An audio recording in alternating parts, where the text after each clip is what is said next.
Hello, my name is Dishita Ghuge and I am here representing Team 0AA Synapse.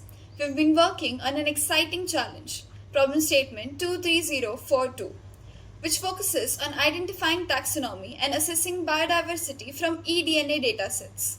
Now, let me tell you about the problem we are tackling. When scientists try to identify species from raw eDNA sequencing reads, especially in deep sea environments, they face a massive roadblock. You see, most of the organisms living in the deep ocean simply aren't represented in our existing reference databases like PR2 or NCBI. And here's the thing, traditional bioinformatic pipelines completely depend on matching sequences to these databases. So, when you're dealing with novel or unknown deep sea species, these methods just fall short.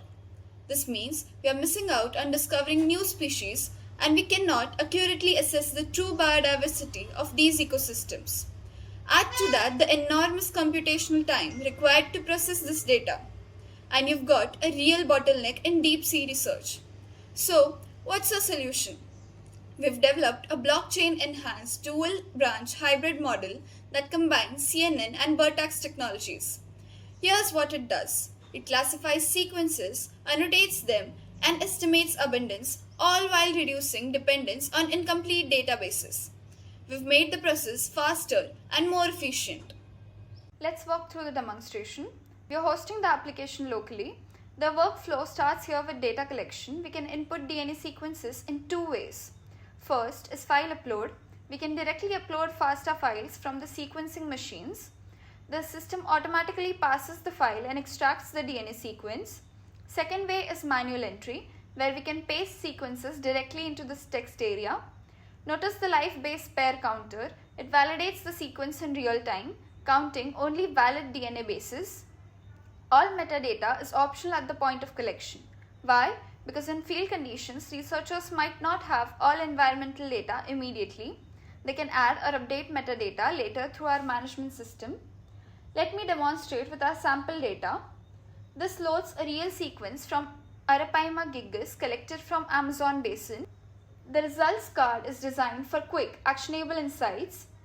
The sample ID at the top. This is the blockchain verified identifier. Every analysis is traceable and auditable. Then we show both the scientific name Arapaima gigas and common name giant Arapaima. The confidence matrix is crucial for decision making. These matrix help us understand not just what species was detected, but how confident we are and what conservation actions might be needed. The View Data Navigation button opens a Species Metadata DB, the central repository for all verified species records. At the top, we have a search bar where we can find records by species name, sample ID, location coordinates, or any other field in the database. Next to it, we have a status filter and action buttons, that is, adding a new record manually. Also, we can export the entire database in CSV file for further analysis. Each record has a unique blockchain verified identifier. This makes every record traceable and auditable.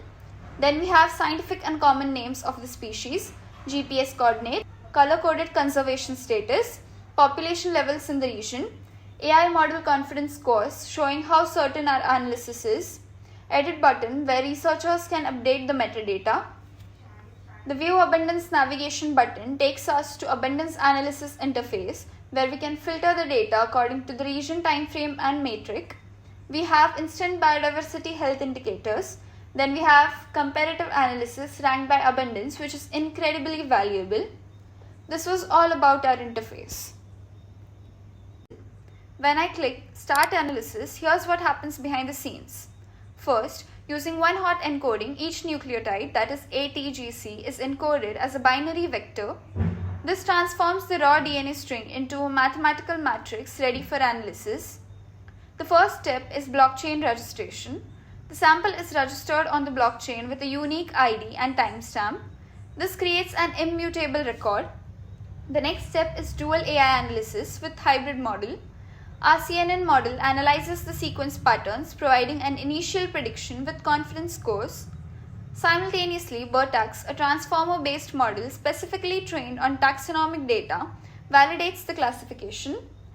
Both models run in parallel, providing independent predictions with confidence scores. As we can see, our hybrid model achieves 94.8% accuracy, significantly better than any single model. It's 10 to 20x faster than traditional BLAST while maintaining comparable accuracy. CNN excels at local pattern recognition and Vertex excels at contextual understanding. Then the system retrieves the metadata you entered. A smart contract on the blockchain is automatically triggered. This contract validates the analysis, meets quality thresholds, timestamps the analysis completion, locks the prediction to prevent tampering, and creates a cryptographic link between sample ID and results. The AI extracted features from both the models are mapped to a unified feature space. CNN extracts 512 conversion features, Vertex extracts 768 transformer embeddings. Then these are concatenated and mapped to a 256-dimensional species representation. This mapping creates a unique fingerprint for the species. Now, the prediction output is cryptographically hashed using SHA-256. The hash is stored on blockchain, creating a permanent verifiable record. Up next, we have consensus validation on output. This is our quality control step. The system checks, do CNN and Vertex agree? It must be within 5% of confidence. Does the confidence meet our threshold? It must be minimum 75%. The consensus is reached. We proceed to BLAST verification. The system queries the NCBI database through BLAST verification to cross-reference against millions of known sequences globally. This provides independent verification. Now comes the critical decision. If BLAST finds a strong match that is greater than 95% of identity, species is classified as known taxa. Conservation status is pulled from IUCN Red List. Else, if the BLAST finds weak or no match that is less than 95% of identity, it is flagged as potentially new taxa and is marked as novel detection. Next step is abundance counting. Finally, the system checks if the species was detected in this region before, updates the abundance count for this location, calculates the regional density. This was our demonstration and the workflow behind it. We believe this solution can make a real difference in marine biodiversity research. Thank you.